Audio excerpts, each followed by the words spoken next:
आजच्या तासिकेला आपण सरळ व्याज याच्यावरती काही उदाहरणं पाहणार आहोत. ठीक आहे. पण हे उदाहरणं पाहण्याच्या अगोदर सरळ व्याज म्हणजे काय आणि सरळ व्याज काढत असताना आपल्याला कोणकोणत्या गोष्टी माहित पाहिजेत हे आपल्याला माहिती असणं गरजेचं आहे. ठीक आहे.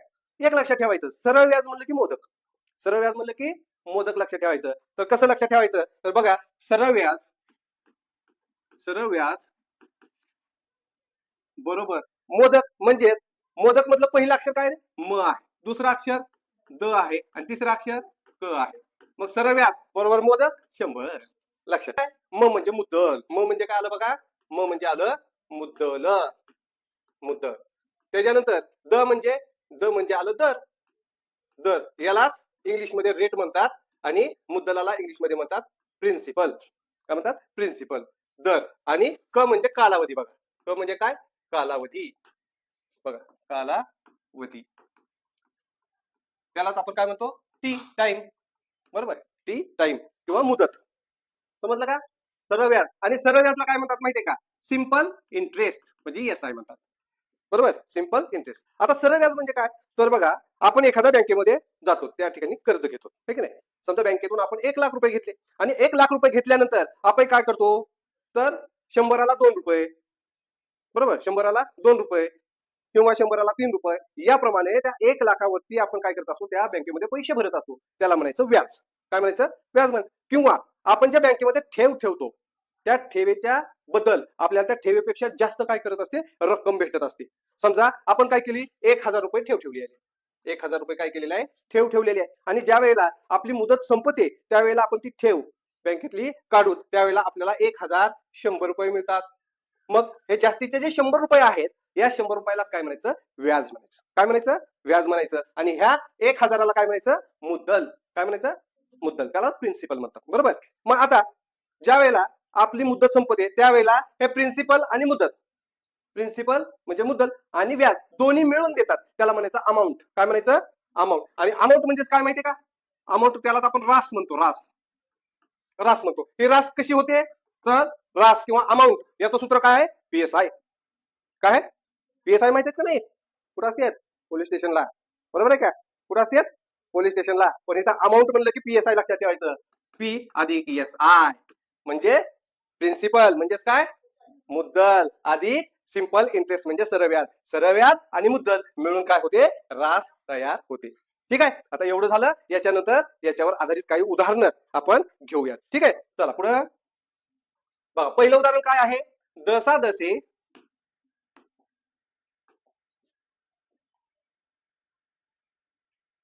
बघा, दसादशे 10 दराने 3,000 मुद्दलावर 3 वर्षाचे सरळ व्याज किती? काय काढायचंय? सरळ व्याज. मग या ठिकाणी सरळ व्याज बरोबर मद गुणिले द गुणिले क म्हणजेच मोदक. लक्षात ठेवायचा किती? 100. ठीक आहे. आता म म्हणजे मुद्दल. म म्हणजे काय? मुद्दल. मग दिलेल्या उदाहरणामध्ये मुद्दल किती आहे? 3,000 रुपये मुद्दल आहे. बरोबर. मग इथं 3,000 लिहून घेऊयात. त्याच्यानंतर दर काय आहे रे? दसादशे 10 दराने म्हणजे दर किती आला? 10ला. मग इथं 10 लिहून घेऊयात आणि गुणिले क म्हणजे मुदत किंवा कालावधी, 3 वर्षाचा कालावधी. मग या ठिकाणी 3 घेतलं आणि खाली लिहिलं 100. आता हे 2 शून्य गेले, हे 2 शून्य गेले. मग किती राहिलं? 30 गुणिले 10 गुणिले 3. मग बघा, 3 त्रिक 9, 9 एक 9 आणि हे 2 शून्य म्हणजे किती झालं? 900 रुपये. हे काय झालेलं आहे? तर हे सरळ व्याज झालेलं आहे. आणि 900 हा पर्याय कुठे आहे? पर्याय क्रमांक 4 या ठिकाणी आहे. 200 मुद्दलाची सरळ व्याजाने 10 वर्षात दाम दुप्पट होण्यात दसादशे व्याजाचा दर किती असेल? आता पहिल्यांदा काय करायचं एक सांगतो तुम्हाला. असं गणित असल्यानंतर सगळ्यात अगोदर गणितामध्ये काय काय दिलेलं आहे ते माहिती आपण काढून घ्यायची. ठीक आहे. आता इथं बघा, 1200 मुद्दलाची, 1200 मुद्दलाची म्हणजे मुद्दल किती आहे? मुद्दल आहे 1200. मुद्दल किती आहे? मुद्दल बरोबर 1200 रुपये. ठीक आहे.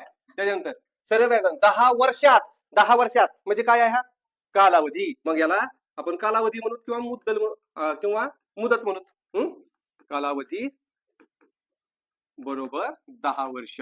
ठीक आहे. त्याच्यानंतर दाम दुप्पट होण्यास, आता लक्ष द्या, हे महत्वाचं, हे समजून घ्या. मुद्दल किती आहे रे? 1200 रुपये आहे. बरोबर. मुद्दल किती आहे? 1200. दाम दुप्पट, याशीच्या दुप्पट किती येते? त्याला 2400. बरोबर आहे. मग अधिक हे 1200. बरोबर, हे 1200 आणि हे 1200 असे दोन्ही मिळून काय होणार आहे 2400 रुपये होणार आहे. बरोबर, मग हे 1200 मुद्दल आलं, मग राहिलेलं हे काय राहील, हे राहील व्याज म्हणजे दाम दुप्पट. बरोबर, समजा 100 रुपये आपण घेतलेले आहेत, मग 100चे दाम दुप्पट म्हणल्यानंतर किती होतील 200 होतील. बरोबर आहे का, मग 200 कसे होतील बरं, तर बघा 100चे 200 कसे होतील, हे 200 होतील, पण ते कसे होतील, हे मुद्दल आणि परत हे 100 व्याज, हे दोन्ही मिळून 200 झाले. बरोबर, त्याला म्हणायचं दाम दुप्पट. मग दाम दुप्पट होण्यास जसा जसे व्याजाचा दर किती, आता दाम दुप्पट हे व्याज किती येणार आहे, दाम दुप्पट म्हणते ना, मग व्याज किती येईल 1200ची 1200 रुपये. बरोबर, आणि काय काढायचं आहे, जसा जसे व्याजाचा दर काढायचा आहे. काय काढायचा आहे, दर काढायचा आहे. मग दर आता कसं असतं बघा, आपल्याला सरळ व्याज बरोबर मोदक माहित आहे ना, माहित आहे. आता त्यालाच काय करायचं, उलटा फुलटा करून टाकायचा. उलटा फुलटा कसं करायचं बघा, आता सरळ व्याजाचं सूत्र बघू, सरळ व्याज बरोबर म गुणिले द गुणिले क भागिले 100. आता दर विचारला असेल किंवा मुद्दल विचारला असेल किंवा कालावधी विचारला, काय करायचं, उलट पुलट करून टाकायचं. कसं करायचं बघा, दर विचारलाय ना, ही दर इथं ठेवला दर. आता बाकीचं इथं काय आहे, सरळ व्याज आहे, सरळ व्याज. आता इथं भागाकारात जे आहे ते वरी कुठं जाईल, गुणाकारात जाईल, आणि वरच्या गुणाकारातलं कुठं येईल, भागाकारात येईल, म्हणजे म गुणिले क. बरोबर, सूत्र कसं उलट पुलट झालं समजलं का, असं आपल्याला करता आलं पाहिजे. मग सरळ व्याज किती आलं 1200 रुपये आलं, 1200 गुणिले 100, पुन्हा मग म्हणजे मुद्दल, मुद्दल किती आहे 1200 आहे, गुणिले कालावधी किती आहे 10 वर्ष, बरोबर दर निघणार आहे. मग आता इथं काटाकाटी 1200 गेले, हे 1200 गेले, 10 एक 10, 10 10 100, म्हणजे 10 बरोबर काय झाला, तो झाला दर. 10 काय झाला, दर झाला. मग 10 पर्याय कुठं आहे, तर पर्याय क्रमांक 4 या ठिकाणी आहे. नेहाच्या बाबांनी तिच्या पहिल्या वाढदिवसाला 10,000 रुपये जसाजसे 8 दराने बँकेत ठेवली, तर तिच्या 6व्या वाढदिवसाला तिच्या बाबांनी एकूण किती रक्कम मिळेल. आता काय काय दिले ते बघायचं. ठीक आहे, नेहाच्या बाबांनी तिच्या पहिल्या वाढदिवसाला 10,000 रुपये जसाजसे 8 दराने बँकेत ठेवले, म्हणजे 10,000 हे काय आहे रे, हे आहे मुद्दल. काय आहे, हे आहे मुद्दल. मुद्दल बरोबर 10,000, बघा 10,000 रुपये मुद्दल आहे. त्याच्यानंतर जसाजसे 8 दराने, म्हणजे दर किती आहे, दर आहे 8 दराने. आता खाली बघा महत्वाचं, तिच्या 6व्या वाढदिवसाला, आता बघा इथं 6व्या वाढदिवसाला, मग मुदत किती येणार आहे, तिचा 6वा वाढदिवस आहे, पण पहिला वाढदिवस म्हणजे 1 वर्ष गेलेला आहे की नाही, बरोबर. मग दुसऱ्या वाढदिवसाला 1 वर्ष पूर्ण होईल, तिसऱ्या वाढदिवसाला 2 वर्ष पूर्ण होतील, चौथ्या वाढदिवसाला 3 वर्ष, पाचव्या वाढदिवसाला 4 वर्ष, आणि 6व्या वाढदिवसाला 5 वर्ष पूर्ण होतील. म्हणजेच तिचा कालावधी किंवा मुदत जी आहे ती किती आहे 5 वर्षाची आहे. बरोबर, 5 वर्ष. मग आता काय करायचं, आपल्याला सरळ व्याज बरोबर मोदक माहित आहे, मग त्या करायचं. सरळ व्याज, सरळ व्याज बरोबर मोदक म गुणिले द गुणिले क भागिले 100. बरोबर, आता आपल्याला म माहित आहे, म म्हणजे मुद्दल किती आहे, ते आहे 10,000. 10,000 गुणिले द म्हणजे दर किती आहे 8 आहे, आणि गुणिले कालावधी 5 वर्षाचा भागिले 100 केला. ठीक आहे, आता लक्ष द्या, हे 100 कटले, हे 2 शून्य कटले, मग वरी काय लागलं 100 गुणिले 8 गुणिले 5, मग 8 पंचे 40, 40 गुणिले 100 जर केलं तर ते येतं 4,000 रुपये. हे काय झालं, हे याचं व्याज झालं. बघा काय झालं, व्याज झालं. मग काय म्हणतं, तर तिच्या बाबांना एकूण किती रक्कम मिळेल, एकूण एकूण किती रक्कम, म्हणजे हे व्याज आणि त्यांनी दिलेलं मुदत 10,000, म्हणजे बघा हे 10,000 काय झालं, हे मुद्दल झालं आणि त्याच्यावर व्याज भेटलं हे 4,000. बरोबर, किती होणार आहे मग 14,000 रुपये. 14,000 रुपये, आणि 14,000 हा पर्याय कुठे आहे, तर पर्याय क्रमांक 1 या ठिकाणी. 4,000 हे 10% दराने सरळ व्याजाने किती वर्ष बँकेत ठेवले असता मिळणारी एकूण रक्कम मुद्दलाच्या दुप्पट असेल. बघा आता पहिल्यांदा उदाहरण व्यवस्थित वाचन करून घ्यायचं. ठीक आहे, वाचल्यानंतर आपल्याला त्याच्यामध्ये काय काय दिलेलं आहे ते समजून घ्यायचं. बघा 4,000 हे काय आहे रे, हे मुद्दल आहे. मग इथे आपण लिहून घेऊ, मुद्दल, मुद्दल बरोबर 4,000 रुपये. बरोबर, 10% दराने म्हणजे काय आहे, हा दर आहे, दर बरोबर 10%. ठीक आहे, सरळ व्याजाने किती वर्षात, म्हणजे आपल्याला काय काढायचं आहे, कालावधी किंवा मुदत काढायची आहे. मुदत किंवा कालावधी हा आपल्याला माहित नाही, म्हणजे तो काढायचा आहे. आणि काय म्हणतंय, ठेवले असता मिळणारी एकूण रक्कम मुद्दलाच्या दुप्पट. मग ही रक्कम मुद्दलाच्या दुप्पट आहे म्हणजे मुद्दल किती आहे 4,000 आहे म्हणजे मिळणारी रक्कम किती असेल 8,000. मग 4,000 जर मुद्दल असेल तर राहिलेलं 4,000 काय असणार आहे व्याज असणार आहे. म्हणून इथे लिहायचं व्याज बरोबर 4,000 रुपये. बरोबर. आता काढायचं काय मुदत किंवा कालावधी. मग कालावधी काढत असताना कसं काढतो आपण कालावधी किंवा मुदत बरोबर 100 गुणिले सरळ व्याज भागिले मुद्दल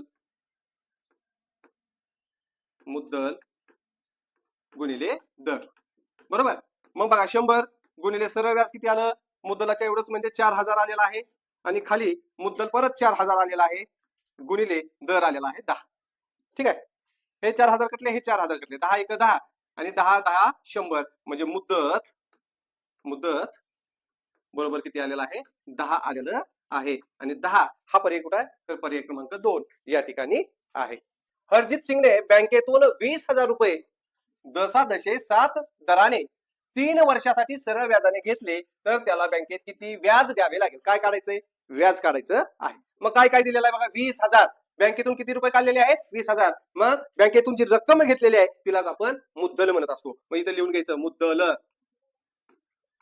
मुद्दल बरोबर 20,000. त्याच्यानंतर दशादशे 7 दराने म्हणजे दर बरोबर 7 आणि 3 वर्षासाठी म्हणजे त्याला मुदत किंवा कालावधी बरोबर किती 3 वर्ष. आणि काढायचे काय सरळ व्याज. मग सरळ व्याज काढायचं म्हणल्यानंतर सरळ सरळ काढायचं. कसं काढायचं तर बघा सरळ व्याज बरोबर म गुणिले द गुणिले क भागिले 100.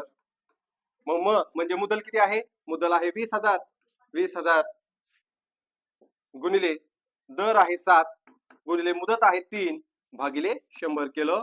मग हे दोन म्हणजे 100 मधले 2 शून्य कटले इथले 2 शून्य कटले राहिलं 200 गुणिले 7 गुणिले 3.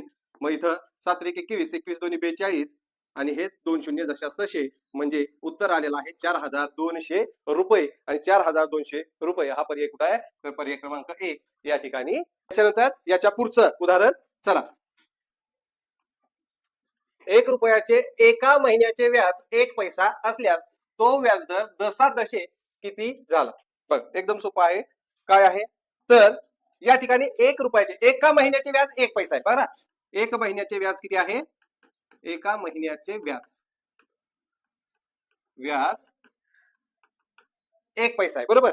मग आता मला एक सांगा की एका महिन्याचे व्याज 1 पैसा आहे. मग दशादशे म्हणतात या ठिकाणी दशादशे म्हणते दशादशे याचा अर्थ काय होतो दर साल दर शेकडा दशादशे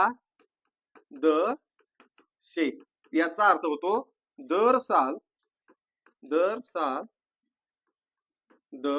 शेकडा बरोबर. म्हणजे दर साल म्हणजे वर्षाचा व्याजदर बरोबर वर्षाचा व्याजदर किती झाला असं म्हणलेलं आहे. मग महिन्याला एका महिन्याला 1 पैसा. मग वर्षामध्ये महिने किती असतात रे 12 महिने असतात बघा 12 महिने. मग 12 महिन्यानं म्हणल्यानंतर 12 महिन्याचा किती होईल रे 12 बरोबर आहे का किती होईल 12 होईल. आणि 12 हा पर्याय कुठे आहे पर्याय क्रमांक 3 या ठिकाणी. एका माणसाने 2 वर्षाकरिता दशादशे 8 दराने 4,000 उसने घेतली. 2 वर्षानंतर परतफेड करताना म्हणजे वापस देत असताना त्यानं काय केलं 4,000 रुपये आणि एक टेबल दिला तर टेबलाची किंमत किती असेल. आता टेबलाची किंमत या ठिकाणी विचारलेली आहे. खरं जर बघितलं तर टेबल म्हणजेच काय त्याचं व्याज असणार बरोबर आहे. काय असणार आहे व्याज असणार आहे. मग काय करायचं पहिल्यांदा काय काय दिलंय बघा इथं 2 वर्षाकरिता म्हणजे ही आहे मुदत बरोबर 2 वर्ष दशादशे 8 दराने दर साल दर शेकडा 8 दराने म्हणजे हा झाला दर बरोबर झाला 8 वर्ष आपला 8% आणि 4,000 उसने घेतले म्हणजे ते झालं मुद्दल. काय झालं मुद्दल बरोबर 4,000. आता 4,000 रुपये वापस केले आणि एक टेबल वापस केला म्हणजे 4,000 हे मुद्दल आहे आणि टेबल म्हणजे व्याज आहे बरोबर आहे. मग सरळ सरळ काय करायचं तर सरळ सरळ आपल्याला काढायचं आहे सरळ व्याज बरोबर मोदक मधला म गुणिले द गुणिले क भागिले 100. मग म आहे 4000 गुणिले द आहे 2, द आहे 8 आणि क आहे 2 भागिले 100 केलं. मग हे 2 शून्य कटले, हे 2 शून्य कटले. 40 गुणिले 8 गुणिले 2. मग 8 दोन्ही 16, 16 चौक 64 म्हणजे 64 आणि इथलं एक शून्य म्हणजे याचं उत्तर जे झालं ते किती झालं? 640 रुपये. एवढ्या पैशाचा त्यानं काय केला? टेबल दिलेला आहे. तो पर्याय क्रमांक 1 या ठिकाणी आहे. ठीक आहे. स्वर्धाने दसादशे 8 दराने एका बँकेत 25,000 6 वर्षाकरिता ठेवले, तर 6 वर्षानंतर तिला किती व्याज मिळेल? काय काढायचंय? व्याज काढायचं आहे. मग काय करावं लागेल? स्वर्धाने दसादशे 8 दराने, म्हणजे या ठिकाणी आपल्याला दिलेला आहे पहिला दर आणि तो किती आहे? 8%. ठीक आहे. एका बँकेत 25,000, 25,000 काय आहे? हे आहे मुद्दल. मुद्दल मुद्दल बरोबर 25,000 आणि 6 वर्षासाठी ठेवले, म्हणजेच मुदत किंवा कालावधी जो आहे तो आहे 6 वर्ष. आणि काढायचं काय? व्याज काढायचंय बघा. मग काय करावं लागेल? सरळ व्याज बरोबर म गुणिले द गुणिले क भागिले 100 करावं लागेल. मग म म्हणजेच मुद्दल किती आहे? मुद्दल तर ते आहे 25,000 गुणिले द म्हणजे दर आहे 8 आणि क म्हणजे मुदत ते आहे 6 वर्ष भागिले 100 केलं. हे 2 शून्य कटले, हे 2 शून्य कटले, राहिले किती? 250 गुणिले 8 गुणिले 6. मग बघा 25 8 200 आणि हे एक शून्य गुणिले 6, 6 दोन्ही 12 आणि हे 3 शून्य जसे तसे, म्हणजे 12,000 रुपये हे काय असणार आहे? याचं व्याज असणार आहे. आणि हा पर्याय कुठं आहे? तर हा पर्याय क्रमांक 1 या ठिकाणी आहे. ठीक आहे. काही रक्कम दसादशे 5 दराने 3 वर्ष बँकेत ठेवली. 3 वर्षानंतर त्याला रुपये 1500 सरळ व्याज मिळाले, तर त्याने किती रक्कम बँकेत ठेवली? किती रक्कम बँकेत ठेवली याचा अर्थ या ठिकाणी काय काढायचा आहे? मुद्दल काढायचे. मग काय काय दिलं? तर बघा दसादशे 5 दराने म्हणजे दर दिलेला आहे तो आहे 5%. त्याच्यानंतर 3 वर्ष म्हणतं, म्हणजे मुदत किंवा कालावधी जो आहे तो किती आहे? तो आहे 3 वर्ष. आणि सरळ व्याज जे दिलेला आहे, सरळ व्याज बरोबर 1,500 रुपये. आणि याच्यावरून आपल्याला मुद्दल काढायचं आहे. मग सरळ व्याजचं सूत्र वापरायचं किंवा डायरेक्ट मुद्दलचं जरी सूत्र वापरलं तरी चालतं. मग मुद्दल बरोबर सरळ व्याज गुणिले 100 भागिले मुदत, त्यालाच कालावधी म्हणायचं, गुणिले दर. बरोबर. पण सरळ व्याज किती आहे? ते आहे 1,500. 1,500 गुणिले 100 भागिले कालावधी 3 वर्ष आणि दर आहे 5. मग इथं 3 एक 3, 3 5 15, इथं 500 झाले. 5 एक 5, 5 एक 5, 100. 100 गुणिले 100, 100 गुणिले 100 बरोबर झाले 10,000 रुपये. आणि 10,000 रुपये हा पर्याय कुठे आहे? तर हा पर्याय क्रमांक 2 या ठिकाणी आहे. हेच निघाले. दीपने 2,000 रुपये 4 वर्षासाठी दसादशे 8 दराने ठेवले व परीने 4,000 रुपये 4 वर्षासाठी दसादशे 4 दराने ठेवले, तर 4 वर्षानंतर दोघांना मिळणाऱ्या रकमांमधील संबंध काय असेल? संबंध काय असेल? आता दोघ जण आहेत बघा, दीप आहे आणि परी एक आहे. ठीक आहे. मग दीपला किती व्याज मिळणार आहे ते पहिल्यांदा आपण काढून घेऊयात. ठीक आहे. मग बघा दीपनं काय केलंय? 2,000 रुपये ठेवलेले आहेत 4 वर्षासाठी आणि 8% दराने, म्हणजे 2,000 काय आहे त्याचं? ते आहे मुद्दल बरोबर 2,000. त्याच्यानंतर 4 वर्षासाठी म्हणजे मुदत किंवा कालावधी बरोबर 4 वर्ष आलं आणि दसादशे 8% दराने म्हणजे दर बरोबर 8 आलं. ठीक आहे. बरोबर. मग आता दीपचे सरळ व्याज काढू. ठीक आहे. मग बघा दीप, हा कोण आहे? दीप आहे. मग दीपचे सरळ व्याज काढून त्याच्यासाठी सरळ व्याज बरोबर म गुणिले द गुणिले क भागिले 100. मग किती आहे? 2. म्हणजे मुद्दल आहे 2,000 गुणिले दर आहे 8 आणि कालावधी आहे 4 भागिले 100 केलं. मग हे 2 शून्य कटले, हे 2 शून्य कटले, बरोबर. 8 दोन्ही 16, 16 चौक 64 आणि इथला एक शून्य म्हणजे 640. हे कुणाचं व्याज झालं? हे दीपच्या रकमेवरील व्याज झालं. आता कुणाचं काढायचं? परीचे. ठीक आहे. काय काढायचं? परीचं काढायचंय. मग परीचं मुद्दल किती आहे बघा? मुद्दल आहे 4,000 रुपये आहे. त्याच्यानंतर 4 वर्षासाठी म्हणजे कालावधी जो आहे किंवा मुदत जे आहे ते आहे 4 वर्ष आणि दशादशे 4 दराने म्हणजे दर जो आहे तो सुद्धा 4च आहे. मग काय करायचं, हिचं सरळ व्याज काढण्यासाठी सरळ व्याज व्याज बरोबर म गुणिले द गुणिले क भागिले 100 केलं. मग मुद्दल आहे 4000 गुणिले दर 4 कालावधी 4 भागिले 100. हे 100 कटले हे गेले, 4 चौक 16 16 चौक 64 म्हणजे 640 रुपये हे सुद्धा काय झालेलं आहे या ठिकाणी आलेलं आहे. ठीक आहे. आता बघा दीपचं व्याज आलेलं आहे 640 आणि परीचं पण व्याज काय आलेलं आहे, परीचे व्याज जे आलेलं आहे ते पण 640 आहे. मग याचा जर संबंध बघितला तर दीपला परीपेक्षा जास्त व्याज भेटले का, नाही, म्हणून हे चुकीचं आहे. दीपला परीक्षेपेक्षा कमी भेटले का, नाही, दोघांना समान आहे, म्हणून पर्याय क्रमांक 3 दोघांना समान आहे हे बरोबर असणार आहे. ठीक आहे. दशादशे 4 दराने 5000 रुपयाचे सरळ व्याज मुद्दलाच्या दुप्पट होण्यासाठी किती वर्ष लागतील. किती वर्ष म्हणजे काय काढायचंय, मुदत काढायची. काय काढायची, मुदत काढायची. पहिल्यांदा काय काय दिलं ते आपण घेऊन घेऊ. दशादशे 4 दराने म्हणजे दर जो आहे तो आहे 4. 5000 रुपयाचे म्हणलं की हे मुद्दल आलं. 5000 काय आलं, मुद्दल. मुद्दल बरोबर 5000. बघा बरं का. आता पुढचं बघा, 5000 रुपये सरळ व्याज मुद्दलाच्या दुप्पट. मग इथं सरळ व्याज, सरळ व्याज मुद्दल किती आहे 5000 आणि त्याच्या दुप्पट म्हणजे किती आलं 10000. किती वर्ष लागतील, मग काय करायचं, मुदत मुदत काढायची बरोबर. त्याच्यानंतर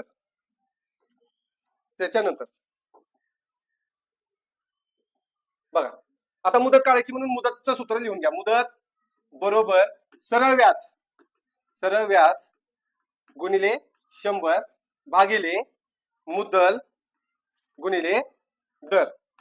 एवढं लिहिलं तर आलं एवढं.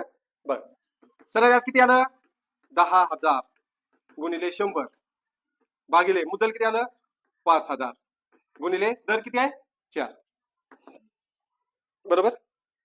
ही 3 शून्य गेले, ही 3 शून्य गेले, 5 1 5 5 दोन्ही 10 बरोबर. आता 2 गुणिले इथले 100 किती झाले 200 आणि खाली छेद असताना 4 4 1 4 4 पंचे 20 किती आलं 50. मग 50 पर्याय क्रमांक 1. बघा राहुलने 15000 3 वर्षासाठी काही दराने संतोषला वापरायला दिले. संतोषने त्याला 4500 व्याज दिले तर व्याजाचा दर दशादशे किती असेल. काय काढायचा आहे, व्याजाचा दर काढायचा आहे. राहुलने 15000 रुपये म्हणजेच हे झालं मुद्दल. मुद्दल बरोबर 15000 रुपये. त्याच्यानंतर 3 वर्षासाठी म्हणजे ती झाली मुदत. मुदत बरोबर 3 वर्ष काही दराने संतोषला वापरायला दिले. संतोषने त्याला 4500 व्याज दिले. मग व्याज आलेला आहे 4500 रुपये. तर व्याजाचा दर विचारलेला आहे. मग दर माहित नाही आपल्याला, मग दर काढायचा आहे. मग दराचं सूत्र काय आहे बघा, दर बरोबर सरळ व्याज गुणिले 100 भागिले मुद्दल गुणिले मुदत. मग या ठिकाणी सरळ व्याज बरोबर किती आलेला आहे 4500 आलेला आहे गुणिले 100 केलं. मुद्दल किती आहे, मुद्दल आहे 15000 गुणिले मुदत आहे 3 वर्ष. ठीक आहे. आता इथले 3 शून्य गेले, हे 2 आणि इथला 1 शून्य गेला. ठीक आहे. 15 1 15 15 2 30 15 3 45 आणि हे शून्य 3 1 3 3 10 30 म्हणजे व्याजाचा दर आला 10% आणि 10% हा पर्याय क्रमांक 1 या ठिकाणी आहे. बघा 500 मुद्दलाचे दशादशे 8 दराने 3 वर्षाचे सरळ व्याज किती. मग सरळ व्याज काढायचा आहे. सरळ व्याज बरोबर मुद्दल गुणिले दर गुणिले मुदत भागिले 100. मग मुद्दल आलेला आहे 500 रुपये गुणिले दर आलेला आहे 8 आणि मुदत आहे 3 भागिले 100 केलं. हे 2 शून्य गेले, हे 2 शून्य गेले. त्याच्यानंतर 8 पंचे 40 4 त्रिक 12 आणि हे शून्य म्हणजे 120 रुपये हे काय आलेलं आहे, याचं सरळ व्याज आलेला आहे. आणि हा पर्याय क्रमांक 2 या ठिकाणी आलेला आहे. रोहितला दशादशे 7 दराने एका मुद्दलाचे 3 वर्षाचे सरळ व्याज 2520 मिळाले तर मुद्दल किती आहे. अशा प्रकारचा हा प्रश्न आहे. काय काढायचे आपल्याला, या ठिकाणी मुद्दल काढायचा आहे. काय काय दिलेला आहे तर या ठिकाणी दर दिलेला आहे 7 एका मुद्दलाची 3 वर्ष मुदत दिलेली आहे, ती म्हणजे 3 वर्ष, आणि व्याज दिलेला आहे सरळ व्याज, ते किती आहे 2520 रुपये, आणि काढायचं आहे मुद्दल. मुद्दल बरोबर किती, अशा प्रकारचा हा प्रश्न आहे. मग सूत्र मांडून घ्या. मुद्दल मुद्दल बरोबर सरळ व्याज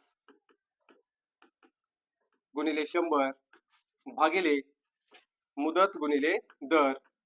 मग सरळ व्याज किती आलेला याचं 2520 गुणिले 100. त्याच्यानंतर मुदत किती आहे याची 3 वर्ष आहे, आणि दर आहे 7 वर्ष. ठीक आहे. मग बघा 5 6 7 8 9 म्हणजे याला 3 न भाग जातो. ठीक आहे. मग 3 1 3 3 3 8 24 उरला 1 3 चौक 12 आणि इथं 0. ठीक आहे. पुन्हा 7 न जातो 7 1 7 7 1 7 7 2 14 120. मग 120 गुणिले 100 आलं. मग 12 1 12 आणि हे 3 0 म्हणजे उत्तर आलेलं आहे 12,000. आणि 12,000 हा पर्याय कुठे आहे तर पर्याय क्रमांक 4 या ठिकाणी. ऋतुजाने प्रणवला दशादशे 8 दराने रुपये 2,506 महिन्यासाठी सरळ व्याजाने दिले, तर प्रणव ऋतुजाला 6 महिन्याचे किती व्याज देईल. आतापर्यंत आपण पूर्ण वर्षामध्ये व्याज काढलेला बरोबर. आता इथं 6 महिन्यामध्ये, मग 6 महिने म्हटल्यानंतर ते कसं लिहायचं सूत्रामध्ये बघा.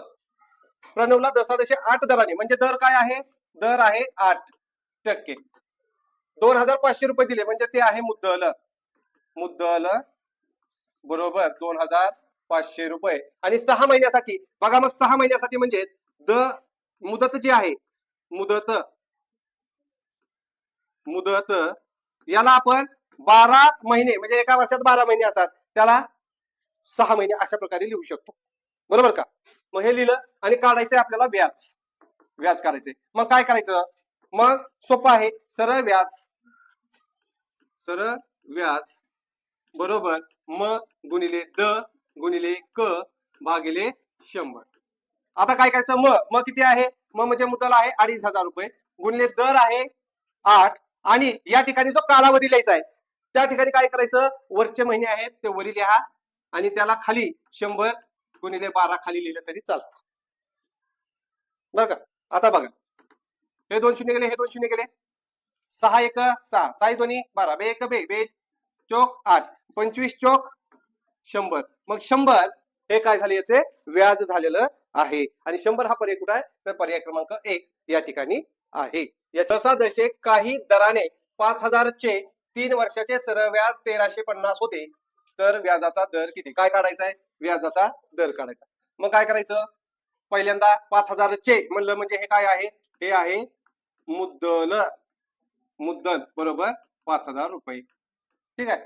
3 वर्षाचे सरळ व्याज म्हणजेच ही आहे मुदत किंवा त्याला कालावधी आपण म्हणतो, ती आहे 3 वर्ष, आणि सरळ व्याज दिलेला आहे व्याज बरोबर 1,350 रुपये. सरळ व्याज बरोबर किती आहे 1,350. तर व्याजाचा दर काढायचा आपल्याला, दर.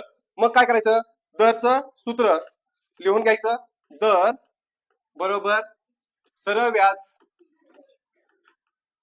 गुणिले 100 भागिले मुद्दल गुणिले कालावधी किंवा मुदत.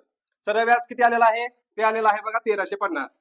1,350 गुणिले हे 100 भागिले मुद्दल आहे 5,000, हे 5,000 गुणिले 3. ठीक आहे. मग आता इथले हे 2 शून्य हे 3 शून्य गेले, किती राहिलं 5 आणि 4 9, म्हणजे इथं 3 ने भाग जाऊ शकतो.